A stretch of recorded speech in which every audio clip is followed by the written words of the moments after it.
신학은 고루하고 능력이 없는 것이다. 신앙은 지식은 없고 열정만 있다라고 합니다. 이 두 가지를 꼭 나누어야 할까요? 지금 이 시대와 교회에 신앙과 신학의 조화는 꼭 필요합니다. 신신의 그 조화에 이른 7번째 시간 이스라엘 배경사 일부 지금 시작하겠습니다.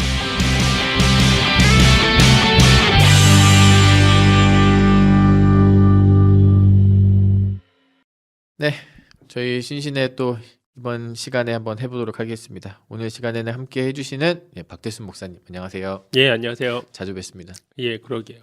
구약은 친구 같습니다. 네, 구약은 제가 계속 맡기도록 하겠습니다.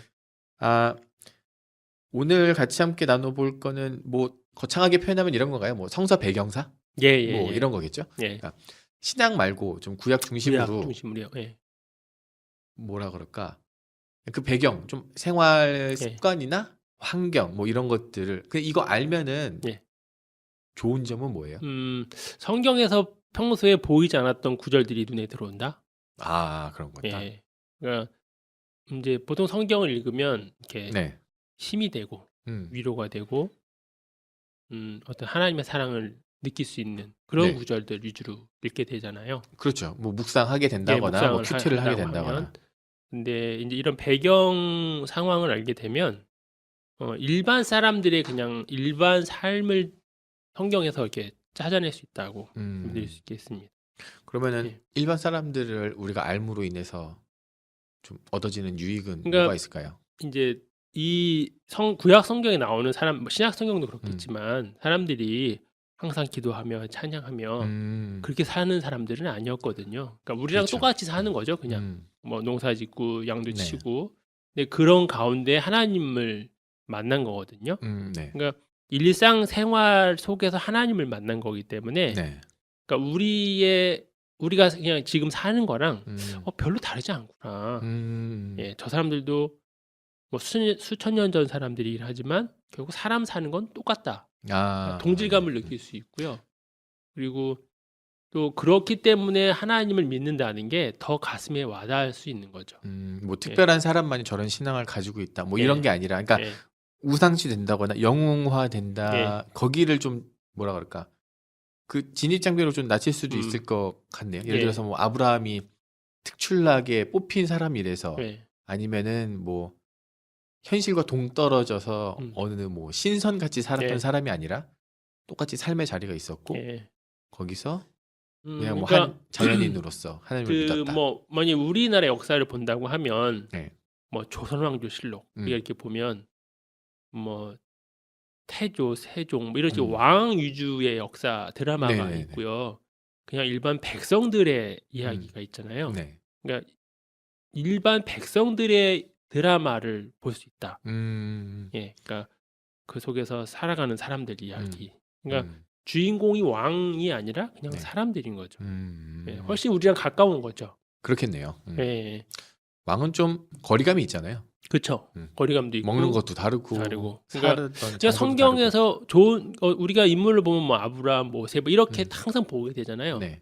근데 그 사람들은 주인공이지만 그 옆에 있는 사람들도 굉장히 많거든요. 그렇죠. 이름이 한두 번 나왔거나 아니면 이름이 아예 안 나온 사람들. 네. 근데 그 사람들도 성경에 속에 등장하는 사람들이거든. 그 사람들의 삶은 어땠을까?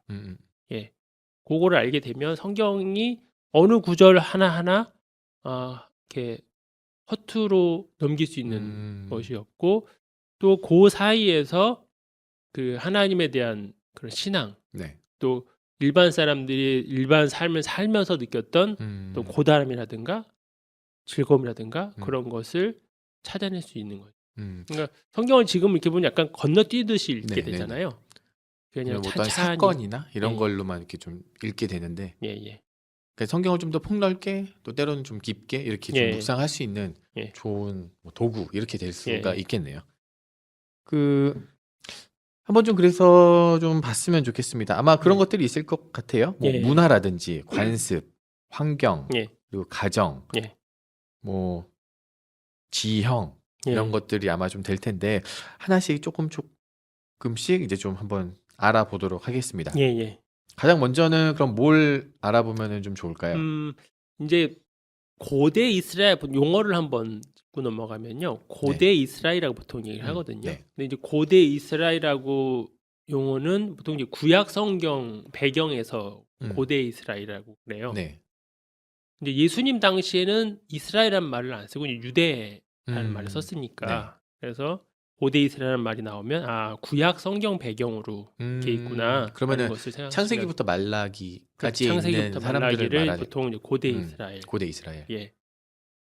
그리고 이제 조금 더 전문 용어긴 한데 보통 초기 이스라엘이라는 말도 씁니다. 초기 네. 이스라엘은 출애굽을 해서 사사기 정도까지. 아, 그러니까 네. 왕이 세워지기 전까지를 네. 보통 초기 이스라엘이라고 이렇게 하거든요.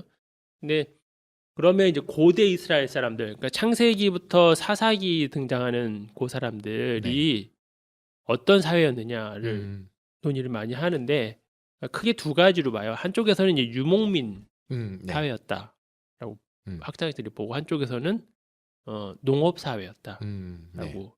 그래서 지금은 이제 농업도 하고 유목도 하고. 예, 목축이죠. 아, 유목보다는 목축. 목축 이렇게 결합된 상황으로 이렇게 보거든요. 그래서 농업 쪽으로 생각을 해보시면 우리 사회도 농업 사회잖아요. 그렇죠. 예. 네. 그렇게 생각하면 성경에 나오는 여러 절기라든가 그렇게 뭐 이동한다거나 움직이는 것이라든지 하는 것이 훨씬 좀 쉽게 다가올 수 있죠. 아, 네. 농경 사회에서는 어떻게 했겠구나라고 그렇죠. 하는 거, 네. 어떻게 살았겠구나 하는 거를 보게 되는데요. 그럼 농경 사회면은 네. 어느 한 곳에 정착해 그래서 그냥 정착해서 사회를 이루면서 사는 거죠. 예, 지금 오늘날 이스라엘이 있는 그 지역, 네. 예, 그 지역에서 그 예루살렘 성문이 몇 군데가 있었는데 네. 그 중에 어문이 있고요, 네. 양문도 있습니다. 그 어문이 말 그대로 물고기가 들어나락했던 문, 양문은 양을, 네. 그러니까 그렇겠네요. 양을 사고 팔고 생선을 사고 팔았던 것으로 이렇게 볼 수 있죠. 그러니까 성전문인데 그런 이름으로 적혀 있다는 게 굉장히 친숙하지 않나요? 그리고 그 주변에 뭐 그럼 시장, 예. 좌판 이런 것들이 뭐 막 그렇겠죠. 있을 수도 예. 있겠네요. 그러니까 이제 예수님이 신약 시대 보면 왜 동전 바꾸는 사람들 뒤집어 엎기도 네네. 하니까 그러니까 사람들이 많이 모이는 곳에는 자연스럽게 시장이 장사, 형성되고. 예, 네. 시장이 형성되는 그런 것이죠. 지금 뭐 팔레스타인 기후는 그냥 기후로 보면 이제 아열대성 기후로 보고요. 이 농경 사회였기 때문에 무엇보다 비가 그렇죠. 아주 중요한 거죠. 예레미야 5장 24절을 보면 이런 말씀이 있습니다. 또 너희 마음으로 우리에게 이른 비와 늦은 비를 때를 따라 주시며 우리를 위하여 추수 기한을 정하시는 우리 하나님 여호와를 경외하자. 그러니까 네. 하나님 여호와를 경외하는 중요한 이유가 이른 비와 늦은 비를 주시는 비를 꼭 줘야만 되는 거죠. 농경 사회니까. 농경 사회니까. 예. 그러니까 비가 되게 중요하잖아요. 예. 그러니까 딱 이 얘기를 들으면 바로 이게 딱 이해가 되죠. 네. 그래서 비가 중요했기 때문에 비를 뜻하는 낱말이 몇 개 있습니다. 아, 네. 일반적인 비는 이제 마타르, 네. 이른 비는 요레, 늦은 비는 말코시, 겨울의 포기는 게쉐, 새벽 이슬은 탈, 뭐 이런 식이에요. 그러니까 이렇게 구체적으로 막 단어를 나눠놓은 이유는 그만큼 비가 비라는 게 중요했으니까. 우리도 뭐 소낙비, 뭐 가랑비, 장대비 뭐 이런 식으로. 네. 예. 이른 비는 봄비가 아니고 가을비입니다.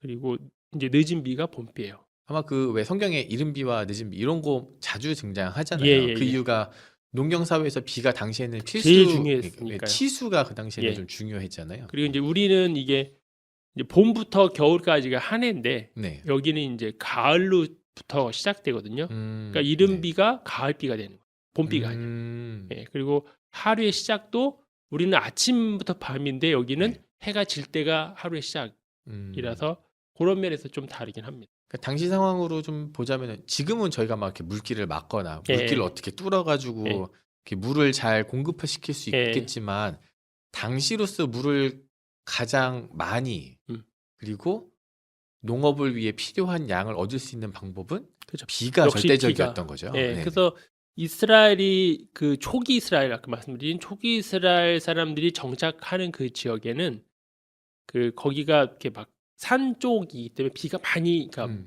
큰 강이 있는 지역이 아니거든요. 그러니까 비가 오면 그것을 저장하는 물탱크들이 요소요소에 이렇게 아. 건설이 되어 있습니다. 예. 음. 농사지면 당연히 제일 중요한 게 물이죠. 예, 물이었으니까. 그리고 이쪽도 농사 지역에서는 네. 이 메뚜기도 종류가 되게 많았다 그래요. 그래서 우리 성경에서는 이제 뭐 요해서에 보면 팥중이가 남긴 것을 메뚜기가 먹고 메뚜기가 남긴 것을 느치가 먹고 느치가 남긴 것을 황충이 먹었다 이렇게 되어 있는데 네. 우리는 이게 무슨 말인지 잘 자, 이게 딱 안 명확치가 와닿죠. 않죠. 예. 근데 이 사람들의 뇌주가 워낙 많아서 보통 이제 팥중이는 히브리어로 이제 가잠, 메뚜기는 아르베, 느치는 뭐 얄레크 뭐 이런 식이에요. 네.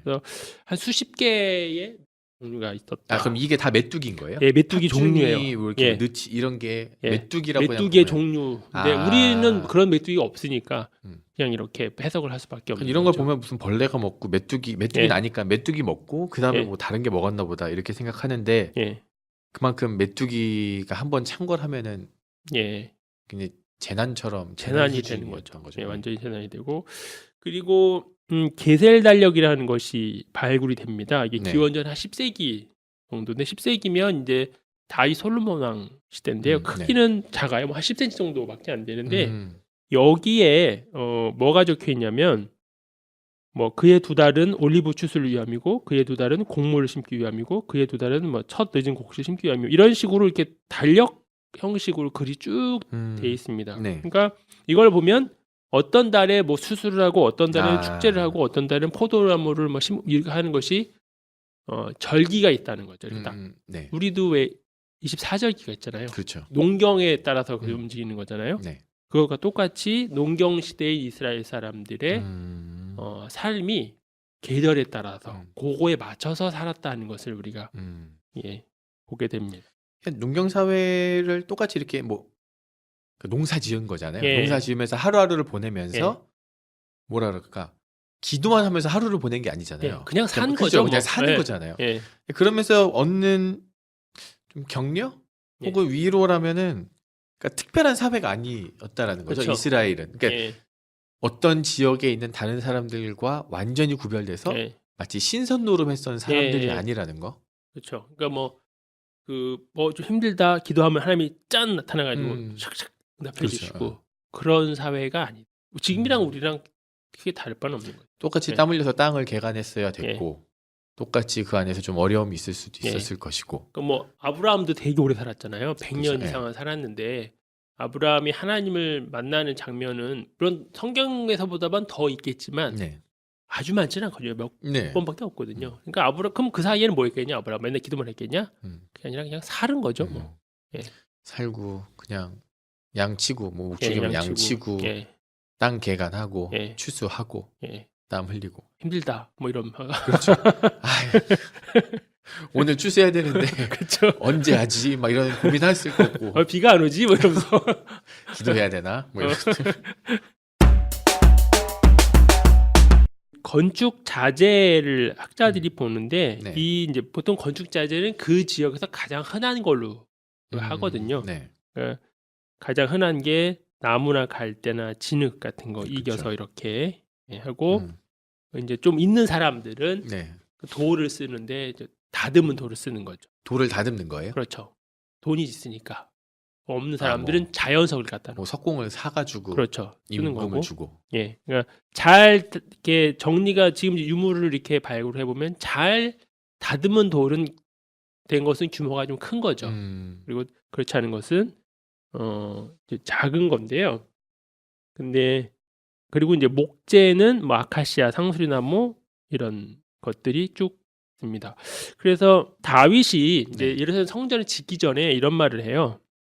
왕이 선지자 나단에게 이르되 볼지어다 나는 백향목 궁에 살거늘 하나님의 궤는 휴장 가운데에 있도다라고 얘기를 합니다. 네. 그러니까 여기 백향목이 오랜 수명을 갖고 있고 뭐 크기는 뭐 한 35m 이상 자란다고 합니다. 예, 근데 자기는 좋은 데 살고 있는데 하나님의 궤는 천막에 있는 거니까 그래서 이제 이제 돌로 해서 짓게 되는데 근데 재밌는 것은 하나님께서 그 성전을 지을 때 네. 다듬지 않은 돌로 지으라고 하거든요. 네.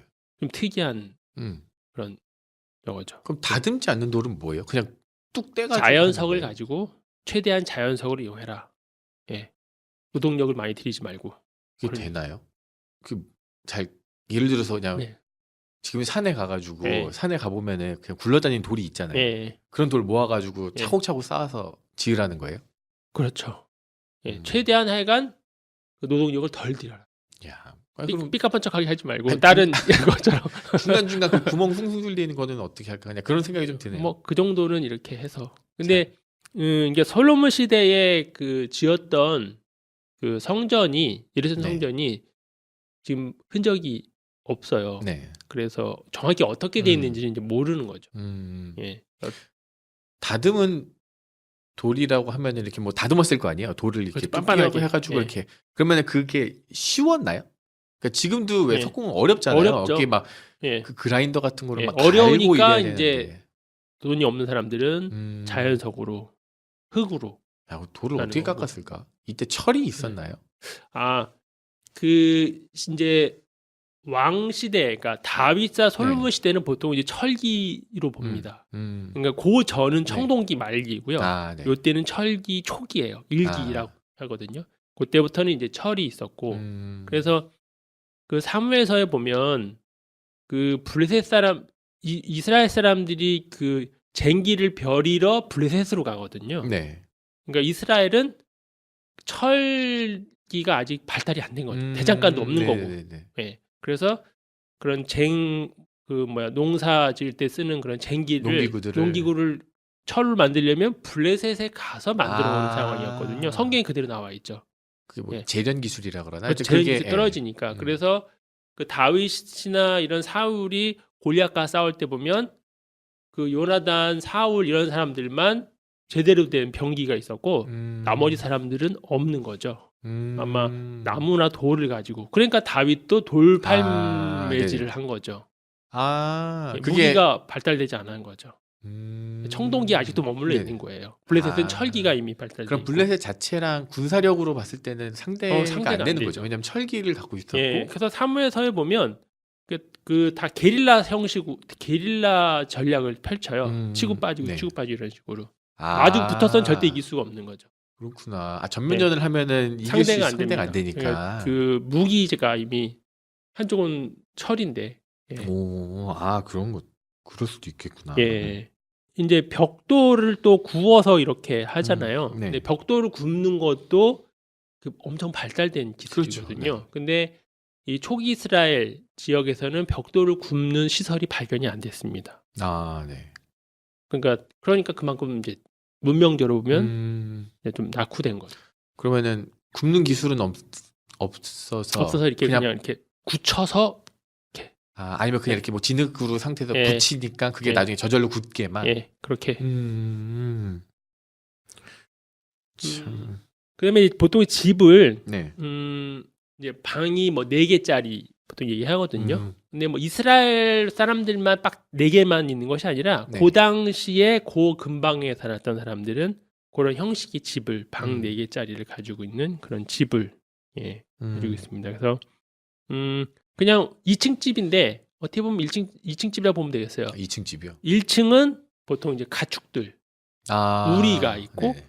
또 2층 그 그리고 이제 옥상이 있는 거죠. 옥상에는 뭐 그냥 뭐 고추를 넣는다거나 뭐 이렇게 할 수 있고, 그러니까 우리를 그 가축이 엄청난 재산이잖아요. 네. 그러니까 우리나라 지금으로 치면 약간 자동차 차고 같은 느낌. 그래서 가축과 사람들이 같이 사는 그 내부에서요. 내부에서 같이 사는 그 마당이 있고 마당에서 또 밥도 해 먹고. 아마 지금처럼 근데 1층과 2층이 완전히 막혀 있어서 지금 가옥처럼 뭐 계단을 타고 올라가고 이런 게 아니라 아니 계단 타고 올라가고 또 돼 있습니다. 계단 타고 올라가서요. 2층 집이기 때문에 계단 타고 올라가고.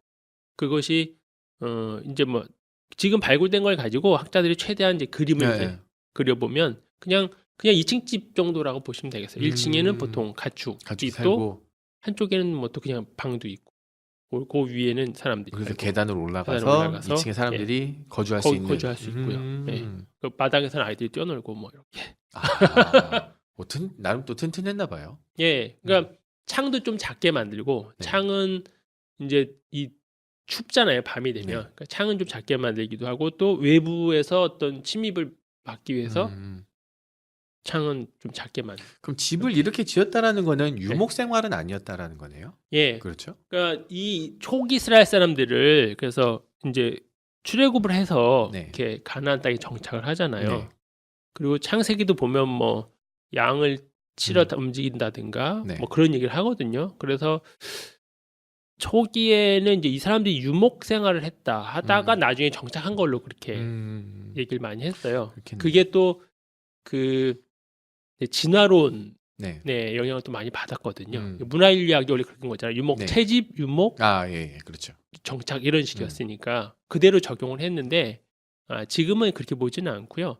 혼합된 사회였고, 그러니까 농사를 짓다가 그 농번기가 지나면 네. 그럼 이제 좀 한가하잖아요. 그러면 이제 양을 데리고 이렇게 돌아다니다가 돌아오고 뭐 이런 그리고, 식의 예, 그렇게 봅니다. 그 다음에 옛날에도 이제 이 열쇠와 자물쇠가 네. 있습니다. 그게 뭐 사사기나 이런 데서 몇 군데서 이야기가 나와요. 그래서 사사기 22장 22절을 보면 이런 구절이 있습니다. 내가 또 다윗의 집의 열쇠를 그의 어깨에 두리니 그가 열면 닫을 자가 없겠고 닫으면 열 자가 없으리라. 이와 똑같은 이제 병행되는 구절이 그 예수님께서 그 베드로에게 네. 하잖아요.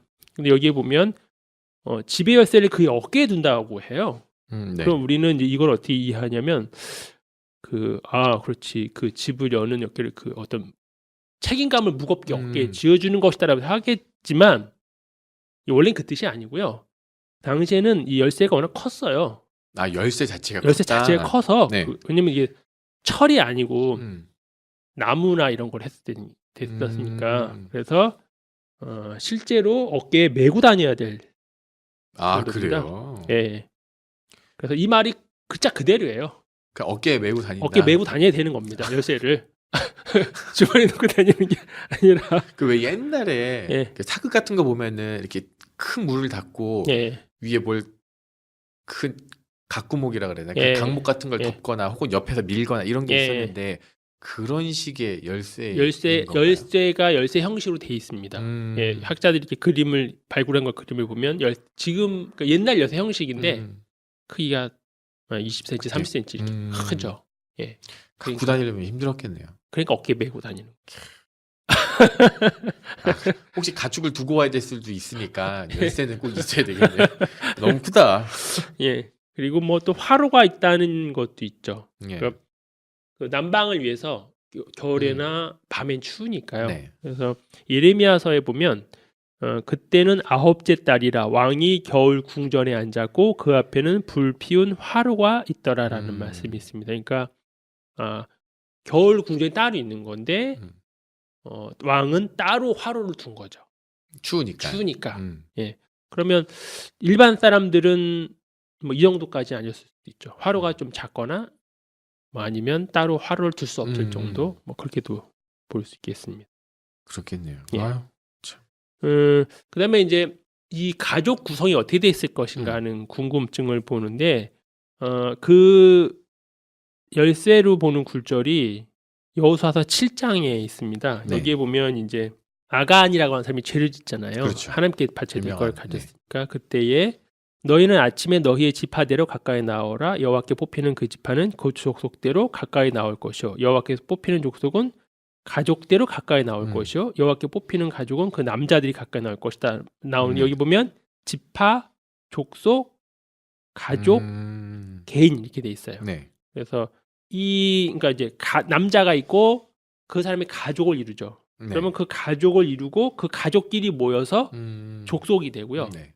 그 족속이 모인 게 이제 지파가 되는 거죠. 그러면 단지파, 레위 지파 네. 이런 식으로 해서 그것이 그 사회 공동체의 가장 기본적인 단위로. 또 남자들은 그러니까 왕을 보면 이 성경에 나온 왕을 보면 보통 한 20세면 왕위에 오릅니다. 네. 평균 20세, 26세면 후계자가 되고요. 그래서 평민들은 한 40세가 안 될 걸로 보통 봅니다. 왕이 20세라고 말씀하셨잖아요. 왕이 되는 게. 왕이 되는 게. 예. 근데 왜 저희는 그렇게 많이 이야기하잖아요. 제사장, 예수님도 30살 이렇게 나오는데 그건 나중에 바뀌는 건가요? 예. 근데 예수님 시대에도 나이는 그 크게 이 평균 수명이 아주 높진 않았습니다. 그렇겠죠. 예. 지금 우리는 왕보다도 오래 사는 때죠. 여성들은 보통 10세 전후 결혼을 하고요. 이집트도 비슷했다고 그래요. 14에서 한 24 네. 정도 결혼했다고 하니까 남자들도 그렇게 하고 남자들이 이제 결혼을 좀 늦게 하는 편이잖아요. 그렇죠. 뭐 30 여기 보면 이제 30세 초반에 가서 결혼하면 한 10년도 못 살고 그렇죠. 예. 죽는 상황이에요. 그래서 결혼한 사람은 그래서 그 신명기에 보면 결혼하면 군면제를 해주잖아요. 네네. 이거 얼마 못 살 사람이에요, 이 사람은. 네. 예, 그래서 그러니까 그러기 전에 그러기 전에 자녀를 결혼 생활 낳게. 좀 하고 말씀하신 대로 자녀 낳아야만 유지가 이제 되니까. 한 명이 이제 조만간 떠나면 적어도 한 명은 대체해놔요. 그렇죠. 그 전쟁하는 가인이면. 것보다 자녀를 낳는 게 더 중요한 거죠. 국력이니까. 예. 그래서 군도 면제. 약간 군역도 면제. 예. 해주고요. 그리고 이제 할례가 왜 했는지는 보통 모릅니다. 이스라엘이 꼭 할례를 했잖아요. 네. 아브라함 그 이삭부터 했는데, 근데 왜 했는지는 잘 모르고요. 이제 이스라엘 지역에 있는 이스라엘, 모압, 암만, 에돔, 그러니까 이스라엘과 가까운 민족들은 할례를 했습니다. 네. 근데 뭐 바벨론이나 또 블레셋은 또 안 했어요. 그러면은 예. 왜 저희가 할례가 예. 등장하잖아요. 성경을 예. 읽다 보면요. 예. 그러면은 그러니까 독자들, 그러니까 성경을 읽는 사람 입장에서는 할례가 처음부터 마치 하나님께서 제정해 놓으신 어떤 예. 의식이라고 생각할 수가 있는데 그렇지는 않았던 거라고 뭐 얘기할 수 있을까요? 뭐 아니면- 아브라함이 이제 그 하나님한테 저거를 받고 계시를 받고 이삭하고 음. 이제 그 저걸 하잖아요. 네. 할례를 하는데 그럼 고전에는 못했을까? 아브라함 전에도 분명히 있을 그렇죠. 테니까 그거는 뭐 잘 모르죠. 그러니까 할례의 예. 기원 이런 거는 어디서부터 내려온 건지는 명확하게 명확히 모릅니다. 모르죠. 근데 이집트도 있어요. 이집트도 기원전 이집트도. 3000년 전의 부조를 보면 칼을 들고 이렇게 할례하는 그런 아, 그림들이 그래요? 있습니다. 그러니까 분명히 할례를 한 거죠. 네. 근데 어떤 데는 하고 또 어떤 데는 안 했어요. 신기하네. 그래서 그거. 왜 안 했을까? 뭐 그거는 정확히는 이건 참 말씀 신기하네요. 모릅니다. 왜냐면은 예. 그 할례를 왜 했을까요? 그러니까 뭐 그 유대인을 초기 이스라엘을 예. 빼고 그 그러니까 뭐 사람들은 그러니까 뭐 왜 그 지역마다 왜 네. 사람들 머리 모양도 다르잖아요. 네. 우리나라 모양이나 뭐 중국 사람들의 머리 모양이 다르니까 그 어떤 그런 면에 있어서 차이를 쓸 것이다. 머리 모양도 또 그 기후를 영향을 많이 받거든요. 네. 할례도 아마 뭐 위생이라든지 뭐 그런 면에 있어서 분명 뭐가 있었던 거죠. 그러니까 레위기도 보면 음식 규정도 네. 있잖아요. 그러니까 돼지를 먹지 말아라. 왜 먹지 말지? 예. 그거를 이제 여러 사람들이 학자들이 모여서 막 연구를 막 하고 이렇다 저렇다 얘기를 하는데 100% 뭐 정답은 알 정답은 수가 없죠. 없겠죠. 예, 그리고 예. 나름 또 문화인류학적으로 어떤 사람은 예. 뭐 그 해답을 이게 해답이다라고 내놓기는 하지만 그것도 100% 예. 맞기는 근데 어려울 것 같고요. 할례에 정착된 거는 아마 포로기 때라고 보통 봅니다. 포로기 때에서야 그러니까 이제 성전이 사라지잖아요. 이런 성전이 네. 사라지니까 하나님에 대한 신앙을 이제는 뭐 성전에 가서 제사를 지내는 걸로 할 수는 없거든요. 네. 그래서 이제 할례랑 안식일과 금식 그러니까 세 가지를 자신들의 정체성을 나타내는 거였어요. 나타내는 게 예. 이제 외형적으로는 예. 할례가 가장 큰 예. 걸 수가 있겠네요.